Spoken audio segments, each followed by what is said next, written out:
Thank you for being here today. My name is Andrew Rice-Hawkins. I'm the Executive Director of Grant State Progress Education Fund. We're here today to talk about Tax Day and the historic tax legislation enacted in Congress less than 4 months ago. Right now, PR professionals are trying to spin this law as a win for working people. It's not.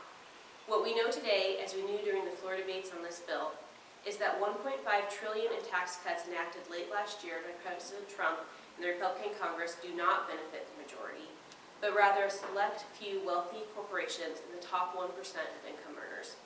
In fact, when the new tax law is fully phased in, 83% of the tax cuts will go to the wealthiest 1%. American families will lose out twice, because Trump's tax cuts for the wealthy take revenue out of the federal budget that can be used for public services and investments. Moreover, these tax cuts will explode the national debt and thereby endanger future funding for Medicare, Medicaid, Social Security, and other public services working families rely on. It's clear who wins and loses under the Trump GOP tax plan, and we want to make sure New Hampshire families know the real numbers. To aid in that effort, we're releasing 2 new major resources on behalf of our national partners at Americans for Tax Fairness and Healthcare for America Now. The first of these is Trump Tax Cut Truths, a website detailing what American corporations are doing with their tax cuts.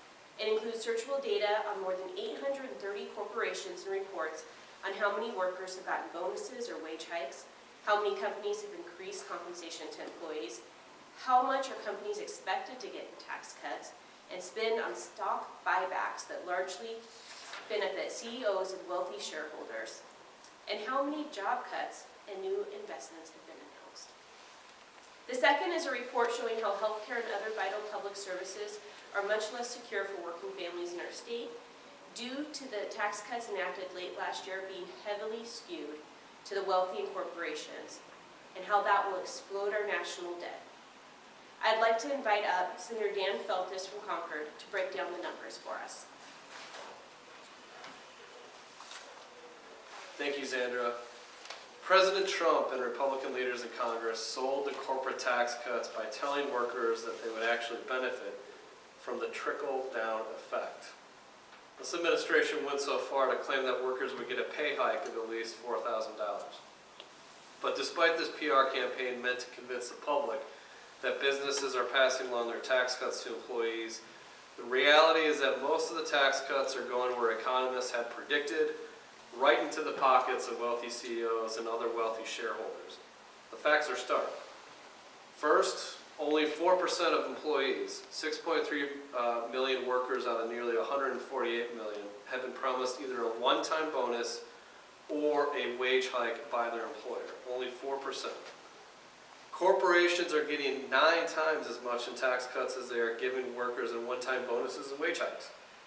126 companies have been identified as receiving $60.8 billion in total tax cuts, compared with $6.5 billion in one-time bonuses and wage hikes identified as going to workers. Again, 9 times as much in tax cuts that they're getting as compared to one-time bonuses and wage hikes. Corporations are spending 37 times as much on stock buybacks as they are spending on workers' bonuses and wage hikes. Authorizations for stock buybacks, which overwhelmingly benefit the CEOs and other wealthy shareholders on their boards and otherwise, have increased by $238 billion since the tax law was passed. Again, buybacks have increased by $238 billion since the tax law was passed, while workers are getting $6.5 billion in one-time bonuses and wage hikes. That's the stark reality and the stark consequences of this tax law. American corporations in recent years have enjoyed near record high profits while paying near record low taxes. The central goal, however, of the Trump GOP tax law was to reduce their taxes even more. It even exempts a big part of U.S. firms' foreign profits from U.S. taxation altogether, and taxes the rest at half of the domestic rate, giving American companies a strong incentive to shift their profits and their jobs offshore. And it offers a $400 billion tax discount on $2.6 trillion in untaxed profits corporations have been offshoring while lobbying for just a partial tax amnesty. We need real tax reform that benefits American small business and middle-class grant-staters. Here in New Hampshire, the richest 1% of taxpayers will get 23% of the state's total tax cut, while about 60% of the taxpayers will get about only 15% of the tax cuts. And to pay for the tax cut that mostly benefits big corporations, President Trump and the Republicans in Congress have targeted vital public programs, particularly health care like Medicaid and Medicare, for service reductions. You're going to hear more about this in a minute. But overall, it's time we stop putting the interests of the wealthiest 1% and big corporations over those of working families and our local communities. Here in New Hampshire, I've introduced legislation to close tax loopholes that disproportionately benefit the wealthiest 1% at the expense of middle-class grant-staters and small businesses, and also to provide for a working family's property tax credit, helping granted state workers with child care and caretaking responsibilities to afford to stay in their homes. Unfortunately, both proposals have been rejected by our Republican colleagues in the majority. Instead, the Republican majority here in the granted state put through a budget that gives even more tax breaks for big corporations, many with headquarters out of state. Amazon, for example, got a big tax break in Governor Sununu's budget, and we didn't get anything in return. We need to invest in our communities. We need to lift up working families and small businesses who are struggling to get by. We need to make big out-of-state corporations pay their fair share so we can afford to strengthen our communities through long-term improvements in roads and bridges, schools, affordable and workforce housing, and combating our numerous public health epidemics. We can do this if we have the political will to make the best decisions for our communities and for our families. The Trump-Sununu corporate tax breaks don't do that, and they should be repealed before they do even more harm. Thank you.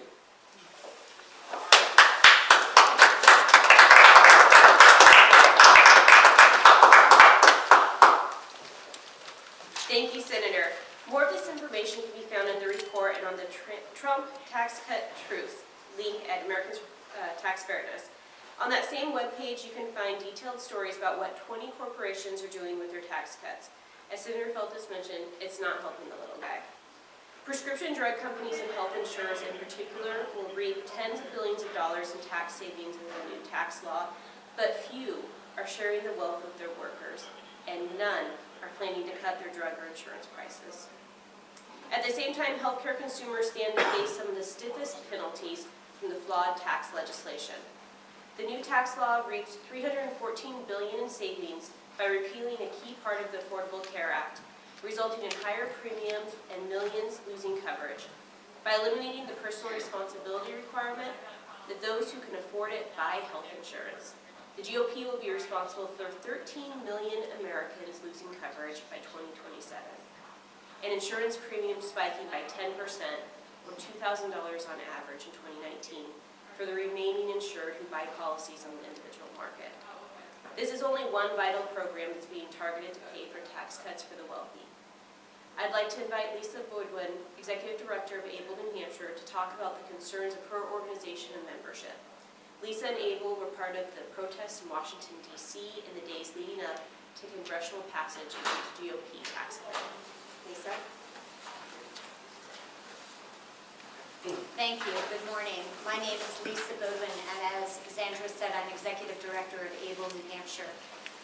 It was a pleasure to be able to join with hundreds of others from around the United States, in addition to a bunch of grant-staters, to go to D.C. and protest this reverse Robin Hood tax bill. This tax law harms people who experience a disability. For instance, it cuts in half the tax credit that encourages pharmaceutical companies to develop so-called orphan medical conditions, rare conditions like cystic fibrosis or Lou Gehrig's disease. Without this tax credit, drug companies have low financial incentive to develop treatments for rare conditions because the drugs have such low yield in financial terms.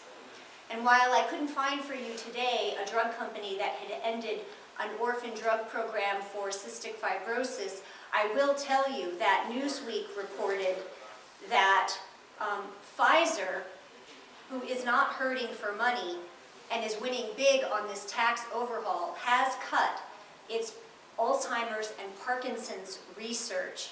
They are not passing the money on to, in their tax overhaul savings, on to either their employees or to increased research in important research like on Alzheimer's. They are instead engaging in $10 billion in buying back shares of its own stock, adding $6.4 billion to its already previously green-lit shareholders.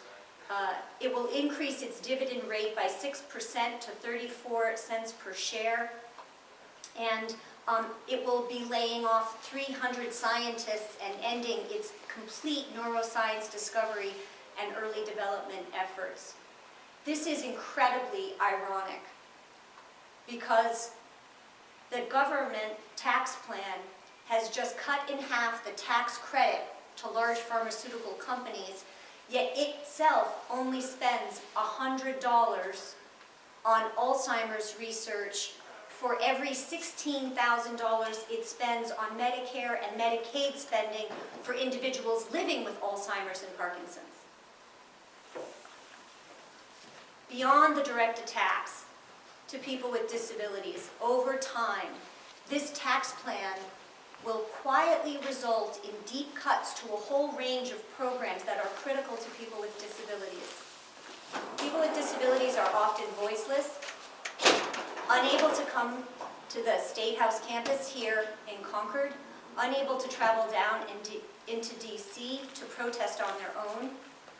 Elected officials say they are not trying to harm people who are sick and who experience disabilities, but that is a specious statement.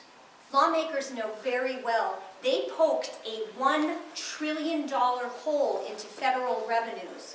That $1 trillion hole, plus federal statutory pay-as-you-go provisions, equals forced cuts to entitlement programs like Medicaid and Medicare. And we're already starting to see the consequences in the proposed budget from the president, right? His budget for next year seeks deep spending cuts to services that working families across the country rely on. $763 billion from Medicaid and other health care programs. And I will just remind you all, 2/3 of all Medicaid expenditures are spent on home and community-based settings for people with disabilities and senior citizens. 2/3 of Medicaid helps these folks stay in their communities and be real citizens and not cooped up in institutions. $236 billion from Medicare is also proposed to be cut. $213 billion from the SNAP program, also known as food stamps. And this is a little known fact. More than 1 of 4 SNAP recipients, that's 11 million individuals in 2015, either have a functional or work limitation or actually receive federal government disability benefits. Think about that. $72 billion from disability programs over the next 10 years are part of the president's proposed budget for this year. That includes cuts to Social Security disability insurance and supplemental security income. If the president gets what he wants, New Hampshire loses over $342 million in federal aid for citizens like my son who experiences trisomy 21 and senior citizens. In New Hampshire, 32% of the state's general revenues come from the federal government. That means whenever the federal government cuts its budget, either New Hampshire must make up the difference or we must make cuts. So New Hampshire's richest 1% of taxpayers, getting 23% of the state's total tax cut, as Senator Feltus referenced, that's about $57,000 on average, right? So they'll be getting that, while the bottom 60%, which by the way, most families who are touched by disability either slip into poverty or live in poverty because of the demands on families, will be getting just 15% of those tax cuts, which is less than $2 a day. The feds know that states like New Hampshire cannot pass deficit budgets, so spending on critical services will go beyond stagnant. There will be forced cuts. This tax bill will be a slow death sentence to people with developmental and other related disabilities and senior citizens, as they will be paying dearly for the tax cuts through loss of services for the wealthy.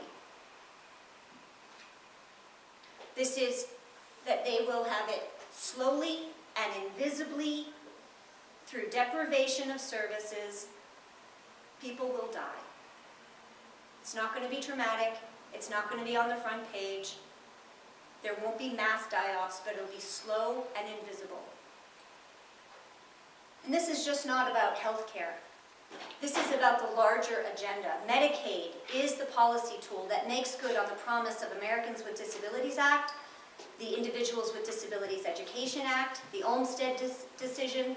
These laws and other public policy programs, which are on the chopping block, right? These laws are the ways in which we fight ableism.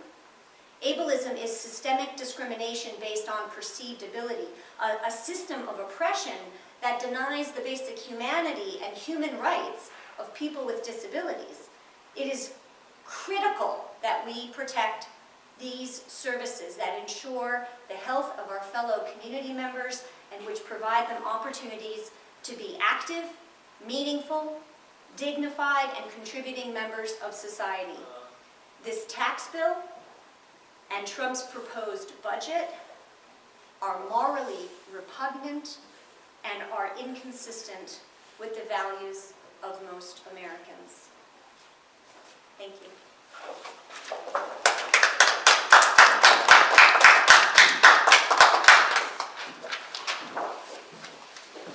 Thank you, Lisa. The new Americans for Tax Fairness and Healthcare for America Now report provides more detailed information on how Trump's proposed budget will specifically affect New Hampshire, from the 13,489 New Hampshire households that could lose their food stamp benefits in 2019 to the hundreds of thousands of dollars the state of New Hampshire will lose for federal disability, education, and affordable housing programs under the proposed cuts. I'd like to invite up next Eddie Gomez, who also traveled to Washington, D.C. in December to protest the tax bill. Eddie?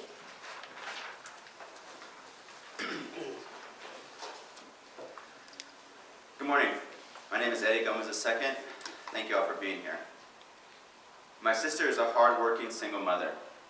My nephew Joey is affected by the genetic disorder muscular dystrophy. His life expectancy is 30 years old. I went to D.C. to be his voice and the voice of so millions of others that are struggling, who don't have the time or financial means to go to D.C. to confront the assaults that the Republicans in Congress have foisted on them. One of the things I was most concerned about was the medical deduction threshold. I already worry about how my sister will be able to get the services for my nephew on a near minimum wage, middle-class income, but some versions of the tax bill even called for eliminating the medical expense deduction. This deduction was used by 8.8 million families in 2015 when their expenses exceeded 10% of their income.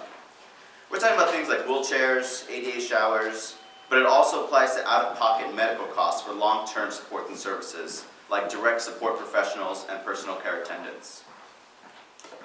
So I was excited under the new law that the threshold was actually lowered from 10% to 7.5%. But then I learned that this lower percentage will only be in place for 2017 and 2018 tax years, while the tax cuts for the wealthy corporations don't have an expiration date. I went to DC to protect my sister from poverty and from my nephew being institutionalized as an adult. I'm calling on Congress and all elected officials to spend more energy helping middle-class families like mine and less on helping wealthy corporations. Thank you.